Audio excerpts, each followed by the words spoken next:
Bom dia, boa tarde, boa noite, amigos. Vivemos um momento de incertezas. Já não se pode garantir que as eleições de 2 de outubro, primeiro, sejam realizadas, segundo, sejam respeitadas. As ameaças são constantes. Como impedir o pesadelo de um novo golpe e de uma nova ditadura? Só com uma união quase unânime da sociedade civil contra o golpe e contra qualquer manobra visando o caos, mais o apoio das Forças Armadas em torno da democracia e do respeito total à Constituição, intervindo contra as milícias e contra os golpistas, prendendo rapidamente os responsáveis e apoiadores do golpe em Brasília, antes de se criar o caos prometido. Poderão ser algumas horas ou mesmo dias difíceis. Estou falando do dia 7 de setembro, que é a data, praticamente, em que o presidente Bolsonaro marcou para o caos, para o golpe.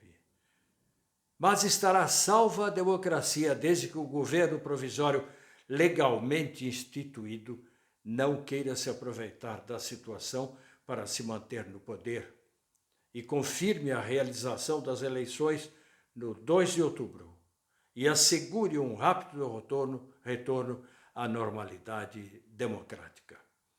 Para evitar essa situação, ao que tudo indica, tramada pelo próprio presidente Bolsonaro, está circulando em todo o país uma carta às brasileiras e aos brasileiros. Assine essa carta, divulgue essa carta entre seus amigos e seus familiares. Coloque nos seus sites e envie pelo correio eletrônico e pelas redes sociais. No dia 11 de agosto, em São Paulo, entidades empresariais, patronais e representativas estarão também divulgando, não só nas arcadas, no Largo São Francisco, na Faculdade de Direito Tradicional do Brasil, o repúdio ao golpe, mas o respeito ao Estado Democrático de Direito. Diga não ao golpe e à ameaça de uma nova ditadura.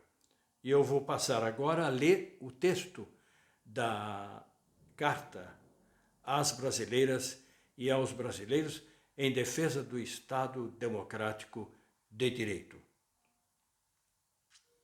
Em agosto de 1977, em meio às comemorações do sesquicentenário da fundação dos cursos jurídicos no país, o professor Gofredo da Silva Teles Júnior, mestre de todos nós, no território livre do Largo de São Francisco, onde fica a Faculdade de Direito de São Paulo, leu a carta aos brasileiros, na qual denunciava a ilegitimidade do então governo militar e o estado de exceção em que vivíamos. Conclamava também ao restabelecimento de um Estado de Direito e à convocação de uma Assembleia Nacional Constituinte. A semente plantada rendeu frutos. O Brasil superou a ditadura militar. A Assembleia Nacional Constituinte resgatou a legitimidade de nossas instituições democráticas, restabelecendo o Estado Democrático de Direito com a prevalência do respeito aos direitos fundamentais. Temos os poderes da República, o Executivo, o Legislativo e o Judiciário, todos independentes e autônomos, e com o compromisso de respeitar e zelar pela observância do Pacto Maior, a Constituição Federal.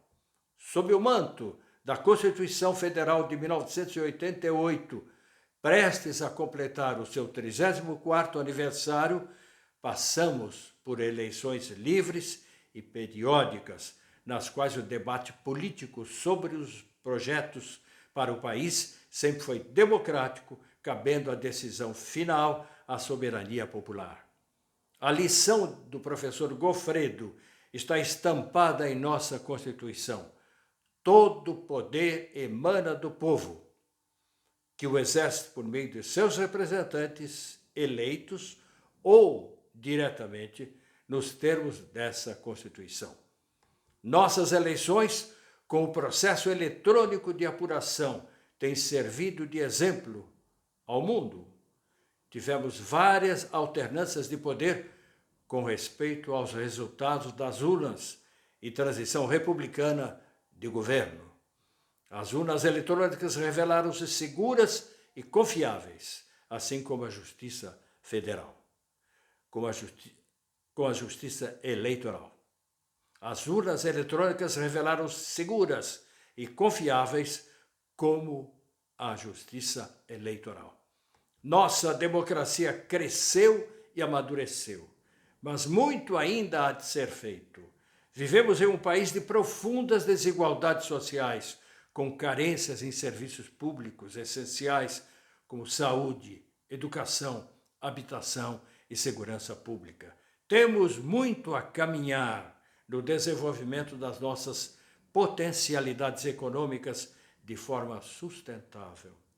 O Estado apresenta-se ineficiente diante dos inúmeros desafios. Pleitos por maior respeito e igualdade de condições em matéria de raça, gênero e orientação sexual ainda estão longe de ser atendidos com a devida plenitude. Nos próximos dias, ou nestes dias, estamos em meio a esses desafios, teremos o início da campanha eleitoral para a renovação dos mandatos do Legislativo e Executivo estaduais e federais. Nesse momento, deveríamos ter o ápice da democracia com a disputa entre os vários projetos políticos visando convencer o eleitorado da melhor proposta para os rumos do país nos próximos anos. Ao invés de uma festa cívica, estamos passando por um momento de imenso perigo para a normalidade democrática, risco às instituições da República e insinuações de desacato ao resultado das eleições. Ataques infundados e desacompanhados de provas questionam a lisura do processo eleitoral e o Estado democrático de direito tão duramente conquistado pela sociedade brasileira. São intoleráveis as ameaças aos demais poderes e setores da sociedade civil e a incitação à violência e à ruptura da ordem constitucional. Assistimos recentemente a desvarios autoritários que puseram em risco a secular democracia norte-americana. Lá, as tentativas de desestabilizar a democracia e a confiança do povo na lisura das eleições não tiveram êxito. Aqui também não terão. Nossa consciência cívica é muito maior do que imaginam os adversários da democracia. Sabemos deixar de lado divergências menores em prol de algo muito maior, a defesa da ordem democrática.